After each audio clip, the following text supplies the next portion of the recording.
नमस्कार विद्यार्थी मित्रांनो. कथा कुणाला नावडते, लहान थोरांनाही ती आवडते. गोष्ट उत्कंठतेची असते, ती नवलाई दाखवते. विद्यार्थी मित्रांनो, अगदी लहानपणापासून आपण गोष्ट ऐकत आलो आहोत. कधी कोणाला आपण गोष्ट सांगतो, तर कधी कोणी सांगितलेली गोष्ट आपण ऐकत असतो. आजही मी तुम्हाला एक अशीच कथा म्हणजे गोष्ट घेऊन आलेली आहे. पण ती गोष्ट जे लिहिणारे, जे कथाकार आहेत ना, त्यांचा परिचय आपण आज प्रथम करणार आहोत. आपल्या 10वीच्या पुस्तकामध्ये धडा 14वा काळे केस, ना. सी. फडके, नारायण सीताराम फडके यांची कथा आज आपण पाहणार आहोत. नारायण सीताराम फडके हे मराठी साहित्यातील एक अत्यंत नावाजलेले लेखक. त्यांचा जन्म 4 ऑगस्ट 1894 साली नगर जिल्ह्यातील कर्जत या ठिकाणी झाला. त्यांचे शिक्षण इसवी सन 1917 मध्ये MA पर्यंत झालेले असून त्यांचा हा शिक्षणक्रम संपल्यानंतर फडके प्राध्यापक म्हणून रुजू झाले. इसवी सन 1921 मध्ये महात्मा गांधींनी सुरू केलेल्या असहकार चळवळीच्या प्रभावाने फडक्यांनी आपल्या नोकरीचा त्याग केला आणि काही काळ त्यांनी केसरी, मराठा या वृत्तपत्रात उपसंपादक म्हणून काम केले. पुन्हा ते पुढे परत प्राध्यापक झाले. ना.सी. फडके यांनी वाङ्मयाच्या विविध क्षेत्रात विपुल असं लिखाण केले आहे आणि त्यामध्ये कादंबरी, लघुनिबंध, लघुकथा, नाटके, टीका, स्फुटलेखन इत्यादींचा समावेश आपल्याला आढळून येतो. अल्लाहो अकबर या कादंबरीचे फडके यांनी आपल्या कादंबरी लेखनाला प्रारंभ केला. मोहक व चित्ताकर्षक भाषाशैली आणि प्रणय रम्यता ही फडक्यांची कादंबरी लेखनाची प्रमुख वैशिष्ट्ये आहे आणि त्यामुळेच त्यांच्या कादंबऱ्या वाचकांना खूपच लोकप्रिय झाल्या होत्या. तसेच या कादंबरी व्यतिरिक्त म्हणजे त्यांना कादंबरीकार म्हणून जसे ओळखत, त्या कादंबरीमध्ये दौलत, जादूगार, प्रवासी, अखेरचे बंड अशा 100हून अधिक कादंबऱ्या त्यांनी लिहिल्या असून 30च्या वर त्यांनी कथासंग्रह लिहिलेले आहेत. या कथासंग्रहामध्ये त्यांनी एक प्रकारचं वाङ्मय तंत्र वापरलंय. बघा, प्रत्येक वाङ्मयामध्ये स्वतःच असं एक रूप असतं, एक तंत्र असतं आणि फडक्यांनी सुद्धा आपल्या कथासंग्रहामध्ये ओ हेनरी या कथातंत्राचा वापर प्रथम केलेला मराठीमध्ये दिसून येतो. त्या काळात ललित निबंध हा निबंधाचा नवीनच प्रकार लोकप्रिय होऊ लागला होता आणि या प्रकारामध्ये फडक्यांचे योगदान फार मोठे असलेले आपल्याला दिसून येते. त्यांनी प्रतिभा साधन आणि प्रतिभा विलास ही 2 समीक्षात्मक पुस्तके लिहिली. त्यांचे लेखन हे तंत्रशुद्धता, रेखीवपणा व डौलदारपणा या गुणांनी नटलेले आहे. त्यांनी केवळ कथा, कादंबऱ्या इतक्यावरच आपलं लेखन थांबवलं नाहीये, तर त्यांनी प्रवास वर्णन पण लेखन केलेले आहे. या प्रवास वर्णनासाठी ते अनेक ठिकाणी भटकंती करत होते आणि तिथे भटकंती करताना त्यांना आलेले अनुभव, तिथे पाहिलेले प्रसंग ते आपल्या प्रवास वर्णनामध्ये लिहित असत. त्यांना संगीताची सुद्धा जाण होती. त्यांनी कितीतरी संगीतावर आधारित अशी कथा लिहिलेली आहेत. दुसरं असं की त्यांना नृत्याची सुद्धा जाण होती, म्हणजे संगीत, कला, नृत्य, साहित्य परिपूर्ण असे हे व्यक्तिमत्व होते. रत्नाकर, यशवंत, विनोद अशा नियतकालिकांमधून त्यांनी भारतीय संगीतावर लेखन केलेलं आहे. ते इतके मोठे साहित्यकार होते की जवळजवळ 192 पुस्तकांची ग्रंथसंपदा त्यांच्याकडे होती. केवळ मराठीतच त्यांनी लेखन केलं असं नाही, तर इंग्रजी भाषेमध्ये सुद्धा त्यांनी लेखन केलेले आहे आणि त्यांचे लेखन म्हणूनच त्यांचे लेखक म्हणून कर्तृत्व बघायला गेलं तर खूप मोठं असलेलं आपल्याला दिसून येतं. सुंदर शब्दचित्रे व रेखीव व्यक्तिदर्शन यात फडके अत्यंत वाकबगार आहेत. ते आपले मत ठासून मांडायचे आणि म्हणूनच त्यांनी समीक्षात्मक पुस्तके लिहिलेली आपल्याला दिसून येतात. अल्लाहू अकबर या कादंबरीने फडक्यांनी जसं कादंबरीला सुरुवात केली ना, तसंच लघुनिबंधाची सुरुवात सुद्धा त्यांनी गुज गोष्टी या नावाने सुद्धा त्यांच्या लघुनिबंध त्यांचे प्रसिद्ध होते. म्हणजे लघुनिबंध, गुज गोष्ट, ललित निबंध अशी वेगवेगळी नावं आपल्याला पाहायला मिळते. तुम्हाला निबंध हा प्रकार माहिती आहे, कारण आपण निबंध लेखन परीक्षेमध्ये करत असतो. पण लघुनिबंध काय आहे, तर तो लघुनिबंध आपल्याला या पाठाच्या मुळे कळणार आहे. लघुनिबंध म्हणजे गद्यातील भावगीत. लघुनिबंधात खरं तर विषयाला अजिबात महत्व नसतं. आत्ताच आपला हा पाठ घ्या ना, की पाठाचं नाव आहे काळे केस. आता काळे केस किंवा केस या विषयावरनं कोणी एखादा लघुनिबंध लिहू शकेल का? पण अपवाद नासी फडके आहेत आणि म्हणूनच लघुनिबंधात विषयाला महत्व नसून तो ते लिहिणाऱ्याच्या व्यक्तिमत्वाला महत्व असलेलं आपल्याला या पाठात दिसून येईल. हा वाङ्मय प्रकार फडक्यांनीच मराठीत आणलाय व त्याला गुज गोष्ट किंवा ललित निबंध असेही नाव दिलेले आपल्याला दिसून येते. खरे तर कथा काय किंवा कादंबऱ्या काय, याच्यामध्ये लेखक आपल्याच आयुष्यात घडलेला प्रसंग अत्यंत खुमार शैलीत आपल्याला सांगत असतो. आपल्या या पाठात सुद्धा लेखकाने तोच सांगण्याचा प्रयत्न केलेला आहे. या व्यतिरिक्त लेखकाचे टीका ग्रंथ तंत्र आणि मंत्र म्हणून प्रसिद्ध आहेत. तसेच त्यांनी माझे जीवन एक कादंबरी हा आत्मचरित्रपर ग्रंथ सुद्धा लिहिलेला आहे. त्यांच्या या साहित्यिक लिखाणामुळेच त्यांना इसवी सन 1962 मध्ये भारत सरकारने पद्मभूषण हा किताब देऊन त्यांच्या साहित्याच्या क्षेत्रातील कामगिरीचा यथोचित गौरव केलेला आपल्याला दिसून येतो. आणि म्हणूनच त्यांना मराठीतील युगप्रवर्तक कादंबरीकार म्हणून सुद्धा संबोधलं जातं.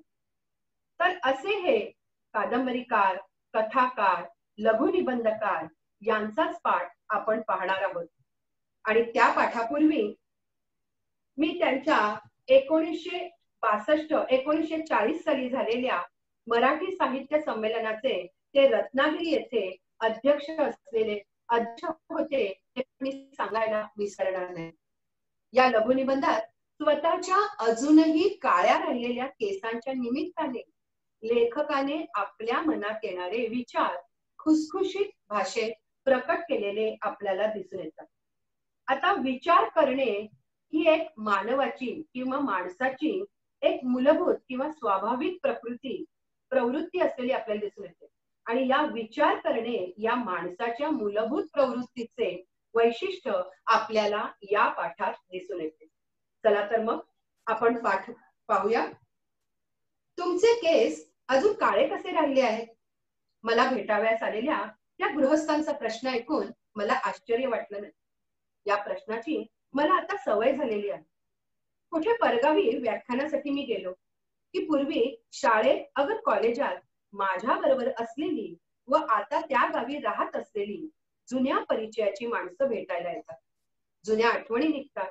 आता आपला तो हा कुठे असतो, अमका तो हा काय करतो, असलेल्या प्रश्नांची व उत्तरांची देव होती. घड्याळाचे काटे मागे फिरवून कित्येक वर्षांपूर्वीचे दिवस उकरले जातात. घड्याळाचे काटे मागे फिरणे याचा अर्थ भूतकाळात जाणे. मातीच्या ढिगात सुखदुःखांचे माणिक मोती आढळतात. त्याकडे न्याहाळून पाहताना सुस्कारे सोडण्यात आल्हाद वाटतो. सुस्कारे सोडणे म्हणजे विषाद किंवा ज्याला आपण दुःख व्यक्त करणे असे म्हणतात. आता या ठिकाणी एक वाक्य असं आलंय बघा, मातीच्या ढिगात सुखदुःखांचे माणिक मोती आढळतात. आता मातीचा ढिगारा म्हणजे काय, तर कित्येक वर्षांपूर्वीचे दिवस. माणिक मोती म्हणजे सुखदुःखांच्या आठवणी. आणि अशा गोष्टींचा उल्लेख या ठिकाणी लेखकाने आपल्याला केलेला दिसतो या शब्दांच्या साह्याने, शब्दसमूहाच्या साह्याने. त्याकडे न्याहाळून पाहताना सुस्कारे सोडण्यात आल्हाद वाटतो. अशा गप्पा रंगात आल्या की परस्परांच्या वयाचेही अंदाज पडताळले जातात आणि मग मला भेटाव्यास आलेला माणूस माझ्याकडे क्षणभर टक लावल्यासारखे करतो आणि विचारतो, तुमचे केस अजून काळे कसे राहिले आहेत? त्या प्रश्नातील गर्भित प्रशंसा उघड असते. स्तुती निंदेची पर्वा न करणारा मी, पण ही तारीफ ऐकून मला बरे वाटते. मी हसतो व गप्प बसतो किंवा दुसरा विषय काढतो. प्रश्न विचारणाऱ्या माणसाला उत्तर हवंच असतं असंही नाही. तुमचे केस अजून काळे आहेत ही मोठी आश्चर्याची आणि भाग्याची गोष्ट आहे, एवढंच त्याला म्हणायचं असतं. तुमचे हे बोलणे ऐकून मला आनंद झाला एवढा अभिप्राय माझ्या हसण्यात व्यक्त झालेला असतो. खरं तर त्याचा हेतू साधलेला असतो. माझं कर्तव्य मी केलेलं असतं आणि मी विषय बदलला तरी त्याची हरकत नसते. बघा, लेखकाला व्याख्यानानिमित्त बाहेरगावी जावं लागायचं आणि मग तिथे जुनी परिचयाची अशी मंडळी त्यांना भेटायची. त्यांच्यामध्ये मग विचारांची देवाणघेवाण व्हायची. मग अनेक जुन्या गोष्टी तिथे उजळणी होत असते. त्यातच एक गृहस्थ लेखकांच्या अजूनही काळे राहिलेल्या केसांची चौकशी करतो आणि लेखकाचे केस अजून काळे कसे याचे त्याला कुतूहल वाटत असते. पण लेखक त्या गृहस्थाच्या चौकशीकडे दुर्लक्ष करतात. आपल्याला पण बघा असे अनुभव येतात. आपण ज्या वेळेला मे महिन्याच्या सुट्टीनंतर शाळेमध्ये येतो ना, तेव्हा आपल्यामध्ये थोडाफार तरी बदल झालेला असतो. आपण थोडे बारीक झालेलो असतो किंवा थोडे जाड तरी झाले, किंवा एखाद्याला म्हणजे बारीक होणं किंवा जाड दिसणं यांकडे मग आपण खऱ्या अर्थाने बघायला लागतो की खरंच मला सुट्टी मानवली का सुट्टीचाच हा परिणाम झालेला दिसतोय माझ्या पुढे, असं आपल्याला जाणवू लागतं. आणि मग अशा प्रकारच्या विचारणा होतात. आत्ताचाच माझा एक अनुभव सांगते. एसएससीच्या परीक्षेच्या साठी म्हणजे परीक्षेच्या संदर्भात मला वाशी बोर्ड जाण्याची वेळ आली आणि त्या वेळेला माझ्या शाळेतली मैत्रीण मला तिथे भेटली. आता बघा, माझा काळ म्हणजे 25 वर्षापूर्वीचा काळ, आणि समोरासमोर भेटल्यानंतर मला आणि तिला इतका आनंद झाला. एकतर एकमेकांचा आवाज ओळखीचा वाटला, थोडंफारसं दिसणं, थोडाफार आपल्यात बदल झालेला असतोच वयोमानानुसार, तो बदल दिसला तरी आपण आपल्या लहानपणीच्या वर्गातल्या शाळेतल्या मैत्रिणी कधी विसरत नसतो. आणि तो आनंद, मग जुन्या आठवणी निघाल्या आणि मग त्या जुन्या आठवणीतनं आम्ही शाळेमध्ये कशा गमती जमती केल्या आणि त्याच्यात आमचा कसा तास निघून गेला आम्हाला कळलंच नाही. तर असे अनुभव आपल्याला प्रत्येकालाच येत असलेले आपल्याला दिसून येतात. इथे लेखकाला सुद्धा असाच अनुभव आलाय. लेखक व्याख्यानानिमित्त बाहेरगावी जातात. तिथे त्यांना परिचयाची माणसे भेटतात, त्यांच्यात विचारांची देवाणघेवाण होते, अनेक गोष्टींची उजळणी होते आणि त्यातच एक गृहस्थ लेखकांच्या अजूनही काळे राहिलेल्या केसांची चौकशी करतो. लेखकांचे केस अजूनही काळे कसे याचे त्या खरं तर गृहस्थाला कुतूहल असते. लेखक त्या गृहस्थांच्या चौकशीकडे दुर्लक्ष करतात. पण एकदा एक गृहस्थ मात्र लेखकांच्या खनपटीलाच बसतात आणि ते म्हणाले, विषय नका बदलू, केस काळे राहावेत म्हणून तुम्ही काय युक्ती केलीत सांगा. मी त्यांच्याकडे आश्चर्याने पाहिलं. माझ्या मनात आलं, केसांच्या क्षुल्लक प्रश्नांचा तगादा लावून हा गृहस्थ मला केसभर विषयांतर करू देत नाही. आता केसभर विषयांतर याचा अर्थ किंवा हे तगादा लावणे याचा अर्थ पुन्हा पुन्हा सतत एखाद्या गोष्टीचा आग्रह करणे असा होतो. केसभर विषयांतर करू देत नाही हा काय चमत्कार. पण त्याच्या डोक्याकडे नीट निरखून पाहिल्यावर तो तसं का करत होता ते आणि वाढत्या वयाबरोबर डोक्यावर पसरू पाहणारा पांढरा रंग लपवण्यासाठी बाजारी कलप वापरणाऱ्या लोकांना पांढऱ्या केसांवर झाकण घालता येते. पण हलके पांढरं पडण्याची लागण केसात भलत्याच प्रमाणात होते. सारच आभाळ फाटल्यासारखं होतं. कल्पाची रंगपंचमी नित्य नियमाची होऊन बसते. माणूस कंटाळतो आणि मग मेहनत सुटली की पैलवानाची पोटं जशी केविलवाणी होतात ना, तशी त्यांच्या केसांची दुर्दशा होते. त्या केसांचा पांढरेपणा पुरता बुजलेला असतो. कल्पाचा काळेपणा त्यावर चढलेला नसतो आणि केसांच्या रंगाची छटा हुबेहूब वठवणं निष्णात चित्रकाराला देखील अशक्य वाटेल. मी आपले केस काळे राखण्यासाठी काहीतरी विशेष उपाय केला असला पाहिजे अशी समजूत माझ्या मित्रांनी का करून घेतली होती ते माझ्या लक्षात आलं. मी म्हंटल, मी कोणतीही युक्ती केलेली नाही. केस काळे राहिले झालं. ते म्हणाले, तुम्ही खरं सांगत नाही. केस आपोआप काळे राहतात काय? बोला, खरं बोला, काय इलाज केले? मग मला त्यांची थोडी चेष्टा करण्याची लहर आली व मी म्हंटल, तुम्ही पिच्छाच पुरवत आहात तेव्हा सांगणं भाग आहे. बघा, या विच्छेदामध्ये लेखक आपल्याला असं सांगतोय की कित्येक वेळेला असं होतं की हा जो आता हे लेखकाला भेटलेले जे गृहस्थ आहेत ना, त्या गृहस्थांची लेखक पुढच्या याच्यामध्ये थट्टा करू पाहतोय. आणि मग केसांच्या रंगाबद्दल जेव्हा चर्चा केली जाते, त्या चर्चेमध्ये आपल्याला असं दिसतं की 1 तास या चर्चेमुळे लेखकाचा कसा तास निघून जातो त्याबद्दल लेखकाचं एक ठाम मत झालेलं आपल्याला दिसून येतंय. लोक काय करतात की आपलं वय लपवण्यासाठी आपण म्हातारे झालेलो नाही, आपण अजूनही तरुणच आहोत हे दाखवण्यासाठी केसांचा कलप लावतात. आणि मग कलप लावणं हे काम किती जिकिरीचं आहे, किती खर्चिक आहे, किती वेळखाऊ आहे, किती कंटाळवाणं आहे, हे जेव्हा त्याच्या लक्षात येतं ना, त्यावेळेला मात्र वेळ निघून गेलेली असते. कधी कधी ते राहून जातं आणि मग अर्धवट पांढरे तांबूस केस माणसाचे रूप अगदी दयनीय करून टाकतं. आता हा लॉकडाऊनचा पिरियड बघा ना, सगळी दुकानं बंद आहेत, पार्लर बंद आहेत आणि अशीच अवस्था आपल्याला घरामध्ये असलेल्या लोकांमध्ये दिसून येते आहे. अर्धवट पांढरे तांबूस केस खरंच माणसाचे दयनीय रूप दाखवत असताना दिसतंय आणि कल्पाचा एक वाईटही परिणाम आपल्या शरीरावर आपल्या झालेला दिसून येतो. कल्पामुळे सगळेच केस विलक्षण वेगाने पांढरे होत जातात आणि चांगले करायला जाता जाता नेमकं वाईट घडतं ते हे असं. वास्तविक खरं तर दिवसागणिक आपले वय वाढत जाणारच. वाढत्या वयाचा आपल्या शरीरावर, आपल्या डोळ्यावर परिणाम होत असताना आपल्याला दिसत असतो. पण हे सर्व माणसं कधीही टाळू शकत नाही, कारण माणूस हा निसर्गाच्या विरुद्ध जाऊ शकत नाही. आत्ताच बघा ना, चक्रीवादळ आलं, कोरोना सारखं संकट आलं.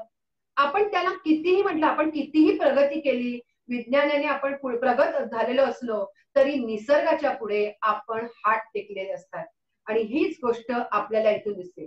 आणि ही वस्तुस्थिती लक्षात घेऊन जर माणसाने एखाद्या क्षेत्रात आपले नाव प्रसिद्ध करण्याचा प्रयत्न केला पाहिजे, असं लेखकाला जणू काही इथे सुचवायचं आहे. त्याची सुरुवात खरं तर त्याच्या शालेय जीवनापासूनच होत असते. कारण शालेय जीवनापासूनच जर आपण बारकाईने आपली आवड कशात आहे, आपण काय निवडलं पाहिजे हे जर लक्षात घेतलं ना आपल्या कुवतीप्रमाणे, तर आपल्याला कोणतीही गोष्ट झेपू शकते, आपण कशातही प्रगती करू शकतो. त्याचा फक्त आपण शोध घ्यायला पाहिजे असं इथे लेखक सांगू पाहत आहे. म्हणजे ध्येय निश्चित केलं तर त्या ध्येयाच्या दिशेने आपण पावलं उचलायला लागली पाहिजे, हे लेखक आपल्याला इथे सांगत आहे. मग आपल्याला आपलं वय वाढल्याचे दुःखही होणार नाही, उलट आपल्या कर्तबगारीमुळे आपल्याला लोक आणखीन तरुणच समजत राहतील असं लेखक इथे सूचित करतोय. शेवटी लेखकाचा मित्र म्हणजे लेखकाला जे परगावी भेटलेले जे गृहस्थ आहेत ते त्यांचा पिच्छा सोडत नाहीयेत, हे जेव्हा लेखकाच्या लक्षात यायला लागतं तेव्हा लेखक पुढे काय म्हणतात ते बघूया. आता कसं बोललात? ते खुशीत येऊन म्हणाले, सांगा काय केलं? मी म्हंटल, असं पहा, केस कशामुळे पांढरे होतात? फार विचार केल्याने, नाही का? हे कारण मान्य करण्यात ते स्वतः फार विचारी ठरत होते. बघा, लेखकाने किती अत्यंत खुमासदार शैलीत त्या गृहस्थाच्या प्रश्नाचं उत्तर दिलंय. त्यांनी सरळ सरळ उत्तर न सांगता तो कसा खुश होईल, त्याला कसं बरं वाटेल हे लेखकाने बरोबर जाणलं होतं. आणि म्हणूनच त्यांनी काय सांगितलं की आपण खूप विचार केला ना की केस पांढरे होतात, हे सांगितलं. आणि त्या समोरच्या माणसाला, त्या गृहस्थाला असं वाटलं की मी विचारी आहे आणि म्हणून माझे केस पांढरे झाले आहेत. आणि त्याला समाधान वाटलं आणि तो मनात आनंदनही गेला. त्यामुळे क्षणाचाही विचार आणि अगर विलंब न करता ते म्हणाले, हो, असं तज्ञांचं मत आहे खरं. मी म्हंटल, मग या मतावरूनच केस पांढरे होऊ न देण्याचा उपाय उघडणे का होत, तोच उपाय मी केला. ते म्हणाले, लक्षात नाही आलं. मी म्हटले, उगीच भ्रम आहे लोकांना. असे म्हणून मी त्या गृहस्थांना तो विषय तेवढ्यावरच सोडायला लावला. ते माझा निरोप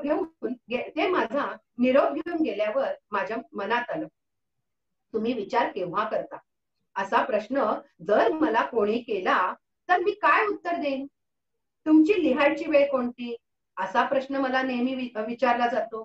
त्याप्रमाणेच मला जर एखाद्याने विचारलं तुमची विचार करायची वेळ कोणती, तर माझं उत्तर काय असेल. बघा, एका गृहस्थाने लेखकाला त्यांच्या केसाबद्दल विचारल्यानंतर लेखक विचार करायला लागलेला आहे.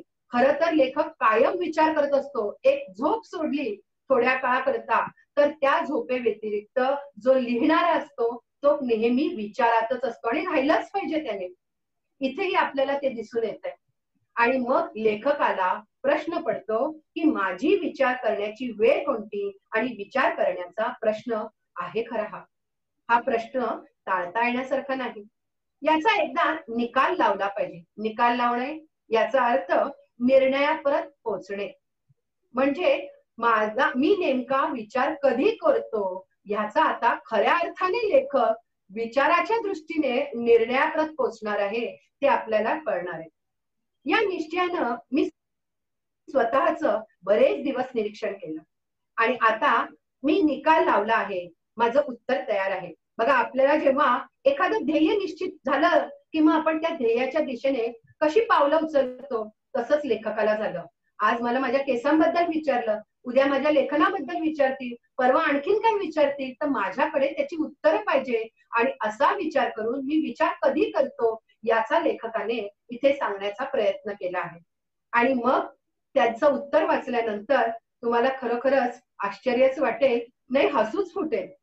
उत्तर थोडंसं चमत्कारिकच आहे, पण ते तुम्हाला सांगायला हरकत नाही.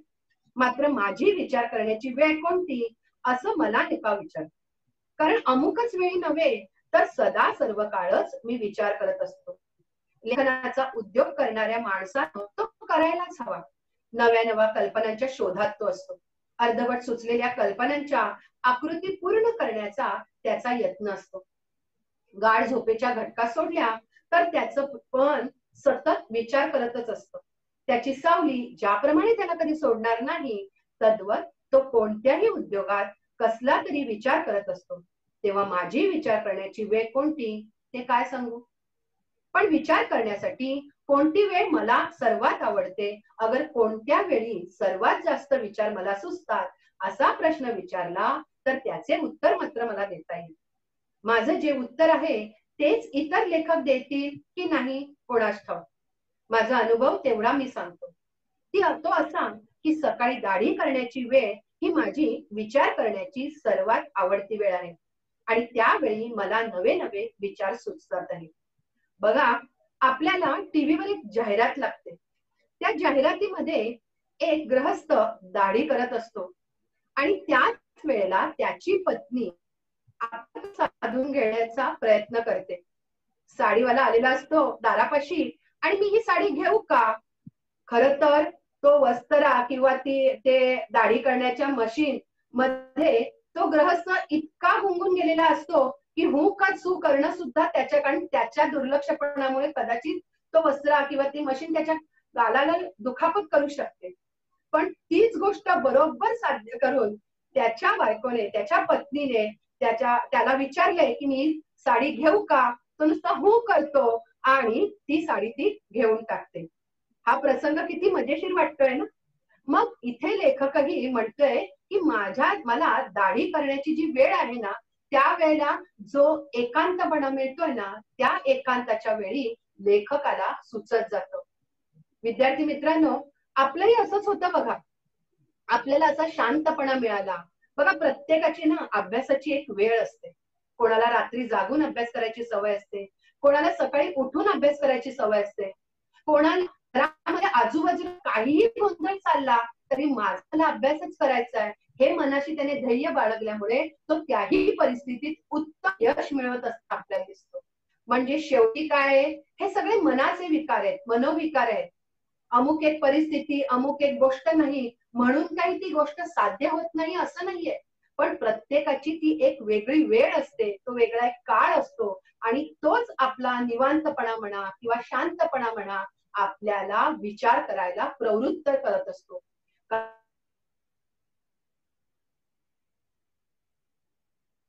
आणि ती आपण टाळू शकत नाही.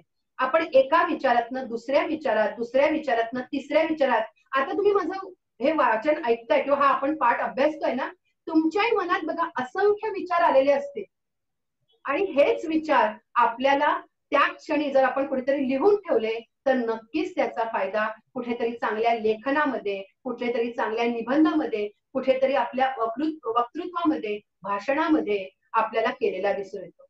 मी इथे माझा एक अनुभव सांगणार आहे. आता या लॉकडाऊनच्या काळामध्ये पेपर तपासताना मला असे अनेक अनुभव आले आणि मला जो काही शांतपणा, निवांतपणा मिळाला ना, लॉकडाऊनचा पेट मला सुचवून गेला.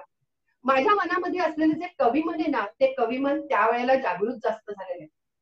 मी अनेक प्रकारच्या कविता, म्हणजे थोडक्यात मी शीघ्र कवी आहे. मला समोर जे दिसेल त्याच्यावर मला कविता करण्याची, कविता रचण्याची सवय आणि त्याचा फायदा मला नक्कीच माझ्या वक्तृत्वामध्ये, भाषणामध्ये होत असलेला आपल्याला दिसून येतो. आणि हे तुम्ही बघताच, कारण अनेक कार्यक्रमामध्ये मी सूत्रसंचालन करते, निवेदन करते, त्यामुळे तुम्ही हा माझा अनुभव घेतलाच आहे. आत्ताच जागतिक चिमणी दिन झालं आणि हा जागतिक चिमणी दिन, चिमणी दिन साजरा झाला. एक कविता मी तुमच्या पुढे शेअर करते. बघा, बाल्कनीतल्या झोपाळ्यावरती बसून पेपर मी तपासत होते. इतक्यात तिथे एक चिमणी आली, चिवचिव करून उडून गेली. होते दंग मी पेपर तपासण्याकडे लक्ष नव्हते माझे तिच्याकडे. परत फिरून पुन्हा ती आली, करत परत उडून गेली. असेच सारखे तिचे होते चालले. नकळत चष्म्यातून मी तिच्याकडे पाहिले, तर ती मला काही सांगत आहे असेच जणू मला आता वाटत होते. शेवटी पेपर बाजूला ठेवून जाळीपाशी मी गेले उठून. बाल्कनीतल्या मडक्याकडे पाहता मला समजले काय ते आता. मडक्यातले पाणी संपले असता कशी बरं पाणी पिऊ मी आता. हेच जणू ती मला सांगत होती, ती भाषा मला आता उमगत होती. चटकन घरात मी शिरुनी आता, मडके पाण्याने भरले जाता. इकडे तिकडे मी नजर टाकता, न्याहाळीत होती ती मला फांदीवर बसता. परत घरात मी गेले असता, सत्वरी पाणी पिण्यात धावली ती आता. तिचे सांगणे तिची निरागसता मला समजता, पाणी पिऊनी दुरून दिसता. हर्ष झाला मला तिच्या कामी आले याचा. बघा, माझ्यामध्ये असलेलं हे कविमन मला पेपर तपासताना दिसलंय आणि मी कविता ती चिमणी दिनाच्या निमित्ताने लिहिलीये. असंच आपल्याला जेव्हा केव्हा सुचतं ना, ते आपण कागदावर लिहिलं पाहिजे. हा मी एक संदेश तुम्हाला इथे देऊ पाहते. चला तर मग, मी सकाळी उशिरा उठतो आणि खोलीत खुर्चीवर बसून नव्हे तर गॅलरीतल्या एका खांबाला लावलेल्या आरशापुढे उभा राहून रोज दाढी करतो. डाव्या अंगाला सूर्य पुष्कळ वर आलेला असतो. त्याच्या किरणांचा झोत माझ्यावर पडतो. तिसऱ्या मजल्याच्या उंचीवरून समोर उजव्या बाजूला भिंतीच्या व कौलांच्या उंच सकल आडव्या उभ्या रांगा दिसतात. पावसाळ्यात दिशा धुसर झालेल्या असतात. कधी पावसाची नाजूक झिमझिम, कधी गर्जणारी वृष्टी सुरू असते. पण बाकीच्या ऋतूत सबंध देखावा उन्हाने झळकत असतो. खालच्या रस्त्यात दिवसाच्या सुरुवातीची रहदारी चालू झालेली असते. वाहनांचे, फेरीवाल्यांचे, संभाषणांचे, आयांनी लहान मुलांना मारलेल्या हाकांचे आवाज उठत असतात. माझं लक्ष त्यांच्याकडे नसतं. स्नानगृहातल्या फळवाऱ्यातून पडणाऱ्या जलधारांच्या तुषाराप्रमाणे अंगावर झाडांच्या किरणांच्या स्पर्शांची मौज घेत आणि प्रकाशानं ताजी झिलई दिलेल्या झाडांच्या, जमिनीच्या व टेकड्यांच्या रंगांची चमचम बघत मी क्षणभर उभा राहतो. तो देखावा मला मुक्या शब्दाने म्हणतो, नमस्ते. मी उत्तर म्हणून नमस्ते. मग मी गरम पाण्यात पडून वाट पाहणारा ब्रश उचलतो, साबणाच्या कांडीवर घासतो आणि गालांवर, हनुवटीवर, गळ्यावर साबणाच्या फेसाचा जाड थर माखावयाला प्रारंभ करतो. आणि आणि त्याच क्षणी नवे विचार, नव्या कल्पना माझ्या मनात कारंज्याच्या तुषारांप्रमाणे उडू लागतात. बघा, आपण गार्डन मध्ये गेल्यानंतर आपल्याला कारंजा जेव्हा सुरू होतो तेव्हा त्या कारंजामधनं बाहेर पडणारं तुषारांच्या रूपातलं पाण्यामध्ये थोडंसं भिजायला आपल्याला फार आवडत असतं. मग असं ज्या वेळेला आपल्या मनामध्ये नवोदित विचार येतात ना, त्या विचारांमध्ये न्हाऊ घालायला लेखकाला आवडत असलेलं आपल्याला दिसून येतं. माझ्या लेखनातल्या कितीतरी गोष्टींचा जन्म हा अशा प्रकारे दाढी करण्याच्या वेळी झालेला आहे. यावेळीच माझ्या विचारांना का भरती यावी हे ते मला सांगता येणार नाही. ते एक मला अजूनही न असं असेल की दाढी करण्याच्या वेळी माझ्याजवळ कोणी असलेलं मला आवडतही नाही आणि यावेळी मिळणारा एकांत इतर सर्व वेळेच्या एकांताहून निराळ्या स्वरूपाचा असतो. कदाचित हेही कारण असेल की साबणाचा सुगंधी, शुभ्र, गुदगुल्या करणारा फेस तोंडावर फासताना व नंतर वस्तऱ्याच्या पात्याने तो काढताना विचार करण्याचा माझा मुळीच हेतू नसतो आणि म्हणूनच नाना विचार माझ्या मनात येतात. कारण कल्पना ही देखील लक्ष्मी सारखी लहरी आहे. बघा, कल्पना, मन हे चंचलच आहे आणि लक्ष्मी पण चंचल आहे, लहरी आहे. आपण तिच्या मागे लागलो ना तर ती कधीच आपल्याला साध्य होत नाही. आणि जाणीव, कल्पना बघा तशीच आहे. आपण मनात एखादी करायची गोष्ट ठरवलं तर ती पूर्णत्वास जातच नाही, पण आपण तिच्याकडे दुर्लक्ष केलं तर ती मात्र आपल्या खनपटीलाच येऊन बसल्यासारखी दिसून येते. तर कल्पना ही लक्ष्मी सारखी लहरी आहे. तिची आराधना करण्यासाठी तिच्या पुढे गुडघे टेकण्याचा अर्थ शरण नाही की ती दुरुसून दूर जाते. उलट तिची पर्वा न करता पाठ फिरवली की ती मग आपल्या मागे मागे लागते.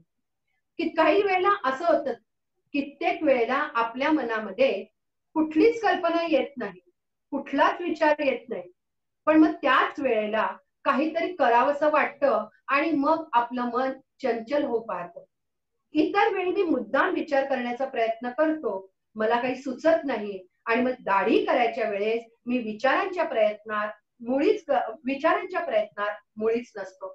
मनावर विलक्षण प्रसन्नता आलेली असते, कल्पना सुचतात, पण हे सारे माझे तर्क आहेत. खरं म्हणजे दाढी करण्याच्या वेळेस कल्पना उचंबळून का यावी हे माझेच मला सांगता येत नाही. माझा एक अनुभव तुम्हाला सांगितला, तो तुम्हाला पटला नाही तर सोडून द्या, मात्र पटावा म्हणून एवढंच सांगतो की हा छोटासा लेख सुद्धा दाढी करता करताच मला सुचला व मी लेखनिकाला सांगितला.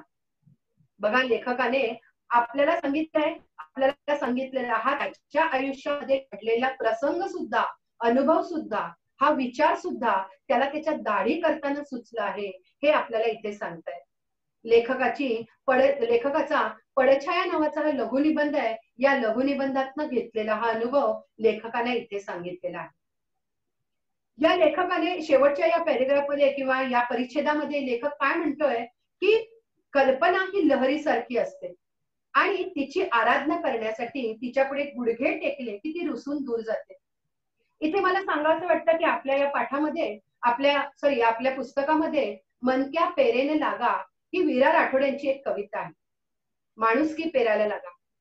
लेखक म्हणतो आहे की मी अशा अनेक कविता माझ्या आजूबाजूला जी परिस्थिती, जो प्रसंग, जो अनुभव आला त्यातनं मी लिहिलेले आहेत. पण एक कविता अशी आहे की मी जिचं शीर्षक लिहिलंय पण अजूनही मला त्या शीर्षकाच्या पुढे काहीही लिहिता आलेलं नाहीये. बघा, असा कधीतरी येतो प्रसंग प्रत्येकाच्या आयुष्यात, पण त्यांची उमेद खचली नाही. ते असं म्हणतात की मी कधी ना कधी या शीर्षकावर आधारित मी माझी कविता पूर्ण करेन हे मला इथे तुम्हाला सांगावंसं वाटतं. विद्यार्थी मित्रांनो, जेव्हा केव्हा तुमच्या मनामध्ये जो काही विचार येईल तो आपला कुठेतरी वहीमध्ये लिहून ठेवण्याचा प्रयत्न करा हे मला तुम्हाला सांगावंसं वाटतं. आता या ठिकाणी आपल्याला असं दिसेल की मातीच्या ढिगात सुखदुःखांचे माणिक मोती आढळतात, किंवा त्या प्रश्नातील गर्भित प्रशंसा उघड असते, किंवा स्तुती निंदेची पर्वा न करणारा मी, किंवा प्रश्न विचारणाऱ्या माणसाला उत्तर हवंच असतं, अशी जी काही पाठात वाक्य आलेली आहेत ना, ही सर्व वाक्य तुम्ही जर नीट त्याचं निरीक्षण केलं तर ती परस्पर विरोधी असलेली आपल्याला दिसतात. बघा, त्याच्या यामध्ये आपल्याला शब्द सौंदर्य दिसतं. शब्द सौंदर्याचा अनुभव आपल्याला त्याचा आस्वाद घेतल्याशिवाय दिसून येणार नाही. पहिलंच उदाहरण बघा ना, मातीच्या ढिगात सुख दुःखांचे माणिक मोती आढळतात. सुख दुःख, त्या प्रश्नातील गर्भित प्रशंसा उघड असते. गर्भित म्हणजे लपलेली, दडलेली, आणि उघड म्हणजे बाहेर पडलेली. गर्भित आणि उघड. स्तुती निंदेची पर्वा न करणारा मी. बघा, स्तुती आणि निंदा परस्पर विरोधी शब्द. प्रश्न विचारणाऱ्या माणसाला उत्तर हवंच असतं असे नाही. प्रश्न आणि उत्तर म्हणजे असे इथे आपल्याला पुष्कळसे शब्द परस्पर विरोधी असलेले इथे आपल्या लेखकाने सांगितले दिसतात. या व्यतिरिक्त या पाठामध्ये शब्द समूहांचाही लेखकाने खूप छान रीतीने उपयोग केलेला आपल्याला दिसतो. उदाहरणार्थ आपण पाहिलं तर केसभर विषयांतर. केसभर विषयांतर म्हणजे काय? केस बाजूला ठेवणे नाही. केसभर विषयांतर याचा अर्थ अगदी थोडे सुद्धा विषयांतर. म्हणजे लेखकाला जो त्याचा मित्र गृहस्थ जे विचारत होते की तुमचे केस काळे कसे, लेखक कितीतरी प्रयत्न करत होता की ह्या प्रश्नापासून आपलं दुर्लक्षित करावं त्याला, किंवा त्याने दुसरं काहीतरी विचारावं. तो वेगवेगळे प्रश्न विचारून त्याला वेगळं करायचा प्रयत्न करत होता, पण तो गृहस्थ काही ऐकत नव्हता. तेव्हा केसभर विषयांतर असं लेखकाने इथे म्हटलेलं आहे. दुसरा त्याच परिच्छेदात आलेला शब्द समूह आहे तो म्हणजे केसात पांढरं पडण्याची लागण. याचा अर्थ काय? बघा, एखाद्या ज्या वेळेला वयोमानानुसार आपला केस पांढरा होऊ लागतो ना, तेव्हा तो एक नाही, हळूहळू आपल्या डोक्यावरचे सगळेच केस कालांतराने पांढरे होत असलेले दिसायला लागतात. यालाच केसांची लागण असं म्हणतात, पांढरे होण्याची लागण असं म्हणतात. आणि केसात पांढरं पडण्याची लागण म्हणजेच केस पांढरे होणे. दुसरा आणखीन एक शब्दसमूह तिथे आलेला आहे तो म्हणजे केसांचा बुजलेला पांढरेपणा. बघा, बाहेर आपल्या केसाला जो काही पांढरेपणा असतो आणि तो लपवण्यासाठी, कारण पांढरेपणा आल्यानंतर आपलं जे तरुणपण असतं ते आता बाजूला सारलेलं आहे आणि आपण वृद्धत्वाकडे झुकायला लागलेलो आहे असंच जणू काही प्रत्येकाला वाटतं. आणि म्हणून ते झाकण्यासाठी आपण बाह्य अशा कल्पांचा वापर करतो. तो कलप एक 8 ते 15 दिवस टिकतो. त्याच्यानंतर परत मूळचा रंग, मूळच्या ज्या केसाला असलेल्या छटा आहेत ना त्या दिसायला लागतात. मग ते कधी तांबूस तर कधी आणखीन वेगळ्याच कुठल्या तरी रंगात. आणि मग त्यावेळेला त्या व्यक्तीची जी दयनीय अवस्था होते ना त्याबद्दल लिहिताना लेखक म्हणतोय की केसांचा बुजलेला पांढरेपणा. याचा अर्थ कलप लावल्यामुळे पिकलेल्या केसांचा पांढरेपणा दयनीय दिसतो. या व्यतिरिक्त आणखीन काय केलं आहे पाठामध्ये तुमच्या लक्षात येईल की काही अव्ययांचा आपल्याला शोध घेता येईल. यातलं एक महत्वाचं मी एक वाक्य तुम्हाला सांगते की मी सकाळी उशिरा उठतो आणि खोलीत खुर्चीवर बसून नव्हे तर गॅलरीतल्या खांबाला लावलेल्या आरशापुढे उभा राहून रोज दाढी करतो. बघा, या वाक्यामध्ये काही अव्यय आहेत. एक म्हणजे उशिरा, दुसरं आणि, वर, तर, पुढे, रोज अशा प्रकारची अव्यय आपल्याला या पाठात सापडतील, या वाक्यात सापडतील. म्हणजे संपूर्ण पाठामध्ये आपण नाम, सर्वनाम, क्रियाविशेषण अव्यय अशा अनेक उभयान्वयी, केवळ प्रयोगी अशा विविध अव्ययांचा वापर लेखकाने त्याच्या कथेमध्ये, त्याच्या या पाठामध्ये केलेला आपल्याला दिसून येतो. तर अशा प्रकारे आपल्याला प्रत्येकाची विचार करण्याची सवय वगैरे वेगवेगळी असते हे आता प्रत्येकालाच पटलं असेल असं मला वाटतंय. आणि म्हणूनच लेखकांना विविध प्रकारे विचार करावा लागतो आणि आम्हालाही तसा विचार करावा लागतो का असे जर आपण आपले जर निरीक्षण केले तर नक्कीच लेखकाने मांडलेला हा प्रश्न की विचार करणे ही जी मानवी प्रवृत्ती आहे, ही मानवी वृत्ती जी आहे ना, ती आपल्याला निश्चितपणे कळू शकेल. आणि असे प्रश्न किंवा हे सर्व म्हणजेच आमचा अभ्यास हा विचार करण्याचाच भाग आहे. यावर कोणता प्रश्न येऊ शकेल, आपण कसे कधी म्हणतो का, लेखकांनी हे असे इथे का म्हटले आहे, हा जर आपण खरंच विचार करायला लागलो ना, तर या सगळ्या प्रश्नांची उकल, या सगळ्या प्रश्नांची उत्तरं तुम्हाला या पाठाचा अभ्यास करताना नक्कीच लक्षात येईल असं मला वाटतं. आपण हा पाठ शिकल्यानंतर तुम्हाला तुमच्या पाठामध्ये असलेल्या स्वमताचाही विचार करावा लागणार. त्याच्यामध्ये 3 प्रश्न विचारले. एक म्हणजे लेखकाने खलपटीला बसलेल्या माणसाशी कलप लावण्याबाबत केलेल्या विनोदी चर्चेबाबत तुमचे मत द्या. दुसरा, परगावी गेल्यानंतर लेखकाला आलेला अनुभव तुमच्या शब्दात लिहा. आणि तिसरा, प्रत्येकाची विचार करण्याची सवय आणि वेळ स्वतंत्र असते, याबाबत तुमचा विचार स्पष्ट करा. आपण पाठ तर शिकलो आहोत. पाठ तुम्हाला समजला असेल असं मला वाटतंय. मग या पाठाला अनुसरून जे स्वमतासाठी असलेले प्रश्न आहेत किंवा ज्या कृती आहेत त्या आपण आपल्या वहीमध्ये लिहून काढायच्या. बघा, तुमचं जे काही मत या पाठाच्या विचारलेल्या स्वमताच्या प्रश्नांमध्ये तुम्हाला जे योग्य वाटतं ते लिहा. तुम्ही विद्यार्थी हल्ली घाबरताय की स्वमतामध्ये आम्ही सकारात्मकच लिहायला पाहिजे का? असं नाहीये. तुम्हाला जे योग्य, सकारात्मक किंवा नकारात्मक, पण जे लिहाल त्याचे सकारण म्हणजे कारण देणं अपेक्षित आहे, हे लक्षात ठेवा. मला हे आवडलं नाहीये किंवा लेखकाने मांडलेला हा विचार मला पटलेला नाहीये. मग का पटला नाहीये त्याचं तुम्हाला कारण देता आलं पाहिजे. हो, मला पटला तरी कारण पाहिजे, मला नाही पटला तरी कारण लिहिता आलं पाहिजे. आणि स्वमत तुमचं तुम्ही तुमच्या भाषेत कुठल्याही दुसऱ्या माध्यमांचा उपयोग न करता तुम्हाला जे समजलं, तुम्हाला जे कळलं ते तुम्ही लिहिलं तर तुमचं स्वमत अतिशय सुंदर आणि वाचण्याजोगं असेल, हे लक्षात ठेवा. धन्यवाद मित्र.